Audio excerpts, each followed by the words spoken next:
কে আজকে first time হচ্ছে বাসায় মালাই ট্রাই করলাম। আইসক্রিম বানানোর জন্য হচ্ছে আইসক্রিম বক্স নিয়ে নিয়েছি, আর এখানে দুধ জাল দিয়ে হচ্ছে একটু ঠান্ডা করার পরে এখানে গুঁড়া দুধ মিশায়ে বাদাম আর হচ্ছে গিয়ে নারকোল দিয়ে মিক্স করে নিয়ে এটা বসায় দিচ্ছি। এবার আমার মুখ দেওয়া শেষ, আমি ফ্রিজে রেখে দিব। এবার আমি যাচ্ছি ফ্রিজে রাখতে, ফ্রিজে রেখে দিলাম। এবার সকালে উঠে হচ্ছে গিয়ে চেক দিব, দেখি কেমন হয়েছে। আমি ফ্রিজটা খুলে হচ্ছে বেরোইছি, বেরোয় নিলাম, বেরোয় আপনাদের ফাইনাল লুক দেখাবো।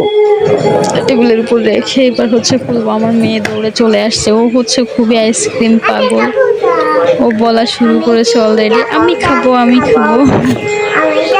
তিনটাই বেরোলাম, কারণ আমরা এখন তিনজন আছি, তাই অতিরিক্ত বেরোবো না। আমার মেয়েকে একটা দিলাম, ও নেওয়ার জন্য পুরো মানে রেডি, হাত পা হারিয়ে রেডি। পেয়ে দেখেন খাওয়া শুরু করে দিয়েছে। দেখেন আইসক্রিম গুলো অনেক সুন্দর বসছে, আর অনেক সুন্দর কালারটাও সুন্দর আসছে, দেখলে বোঝা যাচ্ছে অনেক সুন্দর হয়েছে আইসক্রিম গুলো।